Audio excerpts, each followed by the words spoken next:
Well, I decided because the latter episodes of this series on free cryptocurrent had veered away from the topic of trying to make an analogy between cryptocurrency and free energy. Because I had veered away from that analogy and had focused instead on strictly trying to understand how the circuit works, I decided I thought I would start rewatching from the very beginning of these episodes to see where I got off topic or how I can get back on topic. And now, after watching the very first episode, part 1A, after only 20 minutes and 25 seconds, it dawns on me how to, in very simple terms, explain this. Because I've already explained the mechanics of how the circuit creates free energy and converts it. And of course, I don't get into explicit details. We'll leave that up to the physicists. But in general terms, I've already covered it in the prior episodes. So now how do we get back on topic and conclude this series? Because I've left it open-faced, and like an open-faced sandwich. I haven't finished it. I haven't given it closure. So how do I give it closure? Well, it's so simple, it's unbelievable. And it's in the prior episode, part 5. So this will be part 6. It all has to do with the current coils. And they're the effect, not the cause. The cause initiates in the voltage coils building up voltage due to the frequency building up in the capacitor due to the voltage being applied to the capacitor here, C2, from these 4-diode full rectifying bridge, piling up on the capacitor, causing it to vibrate and hold and retain more voltage than it normally would. And under that increasing pressure, its frequency of oscillation, because it has no coil to oscillate against, it doesn't oscillate against this, trust me, nor this. It oscillates because it's under pressure and it's trying to release its charge prematurely, in the sense that the 4 diodes are disallowing it to release its charge because they keep piling more pressure onto it, because this is a DC output that's feeding this capacitor. It's an AC input into this 4-diode bridge, and it's a DC output. And the poor little capacitor here is not allowed to discharge itself as a normal tank circuit would be allowed to do when we release the charging of it. I already covered that in a prior episode, so I don't have to go there. I'm just refreshing your memory to recap. So this thing starts to oscillate because it's trying to regurgitate while under pressure, and it's prevented from doing so, so all it gets to do is vibrate. It doesn't get to discharge. And its vibratory rate keeps speeding up. It keeps escalating at an exponential rate until the spark gap fires, and the capacitor here goes whew, and so it stops escalating its frequency, its escalation of frequency. It drops, and then it starts to escalate again until the spark gap fires again. So the increase of frequency here, due to the buildup of voltage this full bridge diode rectifier is feeding it, causes potential energy in the form of frequency to increase due to this capacitor increasing it. Now that potential energy translates into a rise of voltage over here with these voltage coils. Now I believe I covered why the voltage separates from the current, so I won't go over that again. I'm still a little hazy on that, so I don't have it retained in memory, but I covered it already, so I won't cover it again. My recap will be a little incomplete. But now, what is the purpose of this series? Is to translate free energy into free currency. You know, to do one better than the Federal Reserve, because they don't do what I'm doing here. I wish they did, because then we'd have a perfect economy, so perfect that you wouldn't have to depend on the Federal Reserve to do it for you on your behalf. You'd do it yourself. No different than running a free energy device in your garage to power your home and your neighbors. You'd have your own money machine creating your own cryptocurrency and be able to spend it as real money, and it would not contribute to inflation because it would be real specie. Somehow it would come out as silver currency out here. You feed it silver currency, and it's running around recirculating as cryptocurrency in here, or digital currency if you prefer to call it, and yet it would not contribute to inflation because it would be real silver. And if a silver is worth something, it would be, stay fixed, you would think, unless the price of silver goes down as a consequence of too much silver in circulation. That could happen. But if you spend it for yourself and your neighbors, then who gives an F-U-C-K? Because it's not going to devalue anybody else's silver because you keep it in your neighborhood. So you see why we have to get away from the Federal Reserve, because they do things the wrong way. They create inflation. If we did it ourselves, among ourselves, in small groups, it would be self-regulated. We wouldn't have an ego or a megalomania to, let's conquer the world with our money system, and then have to regulate it by taxing people and whatnot to take the excess out of circulation. We just wouldn't spend that much. Anyway, enough of the soapbox opera. So, what does it boil down to? It all boils down to current per unit time. That's what currency amounts to, is current, the flow of amperage, the flow of current measured as amperage per unit time, and it comes out of these current coils. That's what it amounts to. So when the current, the rate of flow of current in these current coils reaches a certain RMS value, a certain average, that's the amount of money we can spend per unit time. That's our actual credit line per unit time. When we get a credit line from the bank, it's not per unit time, is it? It's a fixed value and you got to pay it back. Here, you don't have to pay it back. You don't get to pay it back. Instead, the limitation is how much you get to spend per unit time. Boy, every wife would love that, right? That's a bad sexist joke. I actually would like that because that's the way I've lived my life. I've put more focus on spending, getting rid of money that I felt guilt-ridden acquiring by means that were less than honest. Not by me, but the person who was acquiring it for me on my behalf, giving me so much shame that now I can run around naked in silent protest to what I had to grow up with because it was in the clothing business. So now you know why I'm a nudist. I was silently protesting against how our family acquired its money by less than honest means, and I was not allowed to protest, openly or otherwise, object at all. And so I chose to protest by being a nudist, and it feels good to me. I don't know if it's good for you, but hey, I could care less. I hate dishonesty in business. It's bad enough in other areas of life. And there's some karma involved of living off of dishonest money. So I give it away by being a nudist. See, I try to make good on the dishonesty that has been shoved in my direction because I don't approve of it. I don't care, what I did in a past life to deserve such dishonest people to get the money for me on my behalf because I already earned it from my efforts in my last lifetime. I took issue in this lifetime because as a little 10-year-old, 12-year-old, 15-year-old, that's all I saw in front of my face was this lifetime and this lifetime only, even though I knew as a 5-year-old I have access to soul memory. But when it comes to dealing with people, all they think about is the real world, and so that's what I had to deal with, was the real world, this lifetime only. And do I approve? No, I do not. So I'm a nudist, and I started giving my money to charity. As fast as I could get it, I got rid of it because it was a burden to me, a guilt trip. I didn't like having it. So when we have a credit line here, it's not a question of how much credit line you have, but how much credit line you have per unit time. So yeah, the credit line is there like we're accustomed to, but it's per unit time. Now, in the real world, it's never stated explicitly, but it's kind of implied, it's implicit, that your credit line is based on how quickly you can pay it back.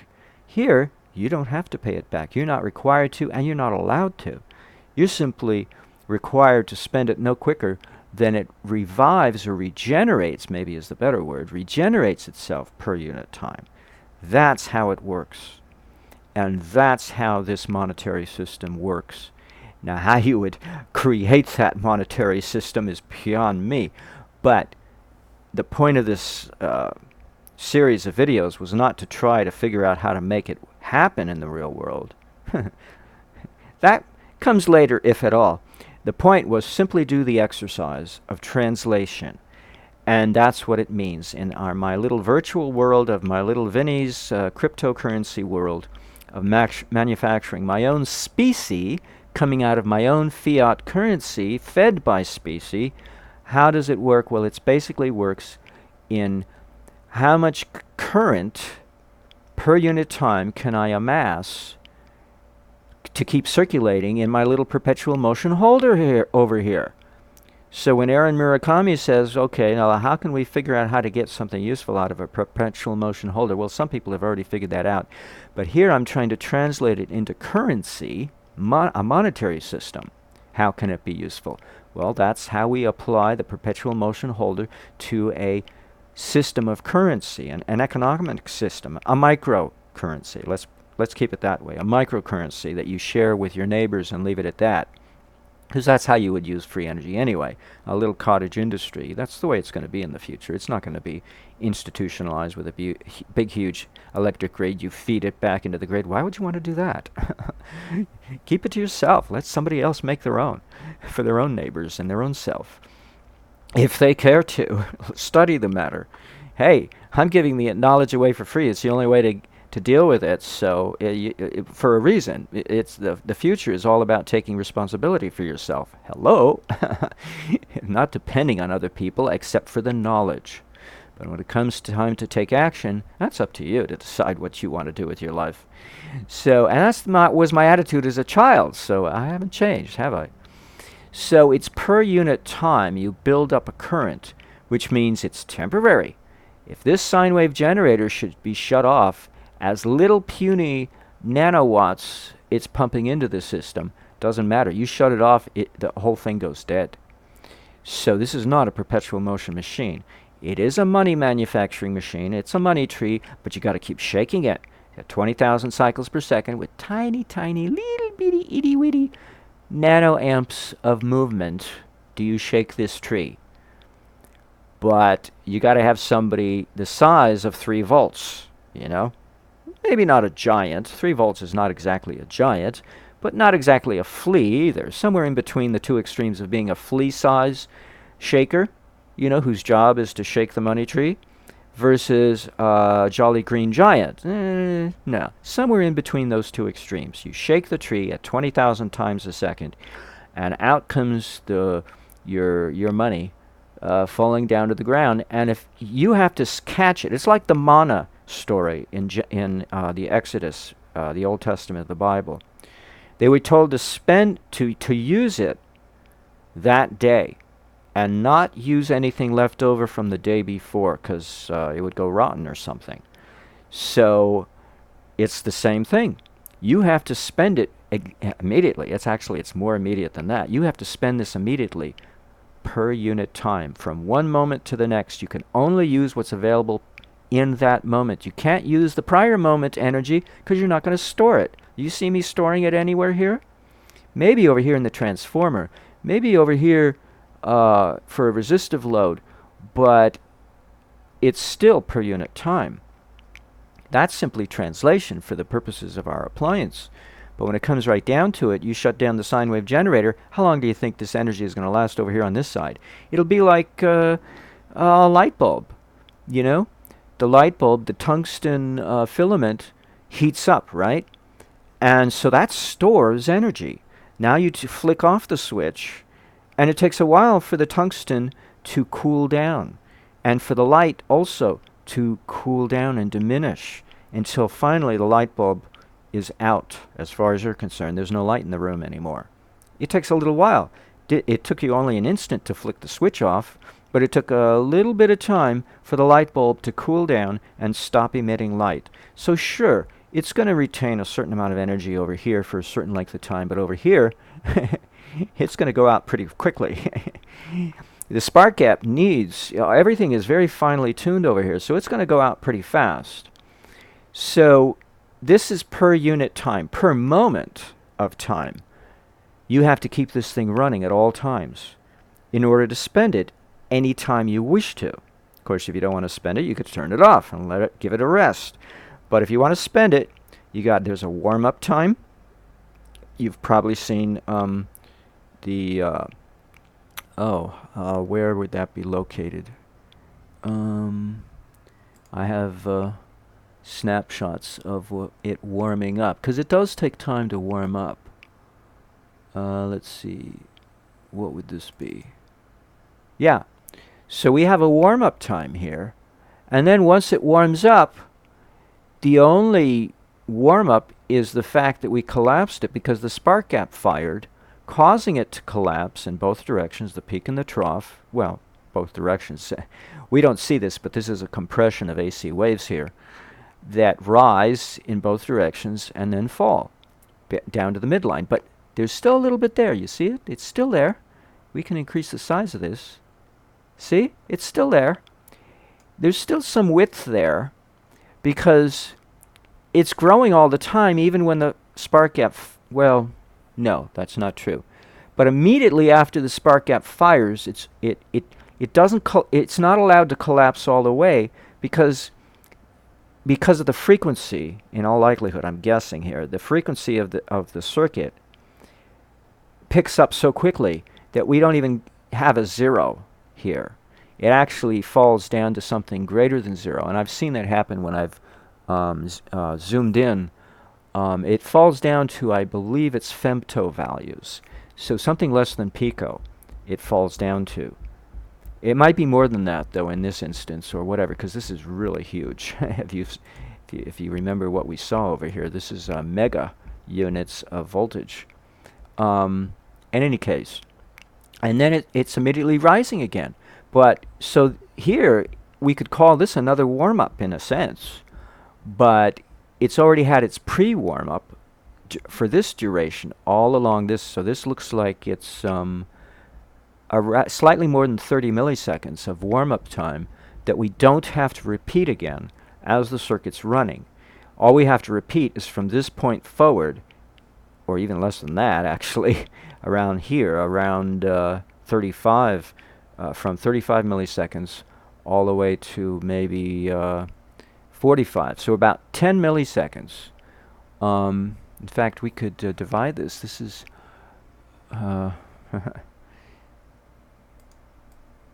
let's zoom in here to find out what the numbers are. Well, it's a little too close. Come on, move. Here we go. So we have about 100 milliseconds versus 45. So that's about 50 milliseconds from 1, 2, 3, 4, 5. So that's 10 milliseconds. That's what I thought. That's 10 milliseconds per firing of the spark gap. Versus, what was it, did I say? 35 initial warm-up time. So that's, a big difference between the two. So you do have a warm-up time in which the circuit has to warm up. Let's see, where were we? I don't want to go where I don't want to go to. Here we go. So there is a certain warm-up time. But once you're past that point, and, in terms of human times, 50, 40 milliseconds, who gives a shoot, But from the simulator's point, from the point of view of the electrons, it does matter. So this thing keeps running. And so long as it keeps running, it keeps churning out current, spinning around in these current coils, which is ultimately where our currency is coming from, these current coils. That then gets translated to the transfer coil, and we get to spend it as a resistive load, such as heating or lighting.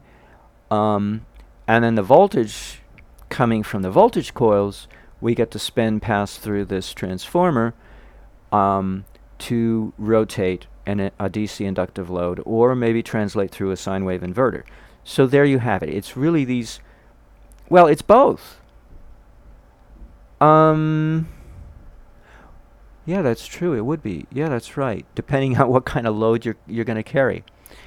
But see, I'm not accustomed to thinking in terms of voltage as a source of money. Yeah, now that's mind-bending for me. See? Vinny doesn't know everything. Um, yeah, see, I started this video thinking I knew what I was going to talk about, and here I'm confronted with the fact that I only know half of what's going on. The other half is like, huh? Voltage is a source of money? Well, yeah, hello. The transformer's not getting it from the current coils. Indirectly, though, it is. Ah, yes, indirectly it is because of the core here, the solenoid core.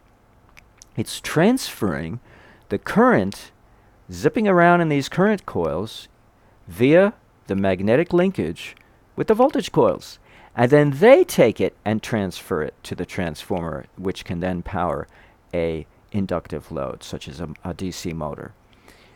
But ultimately, it's the current running around in these current coils because they have no resistance. And as they go up, the current goes up, our spending goes up. So it's really a complex of factors. It's the current in the current coils, it's the voltage in the voltage coils. It's really all these 5 coils that's the source of our money in this little model here. Anyway, rather than taking it to the point of boredom, because I think I've repeated it myself enough times.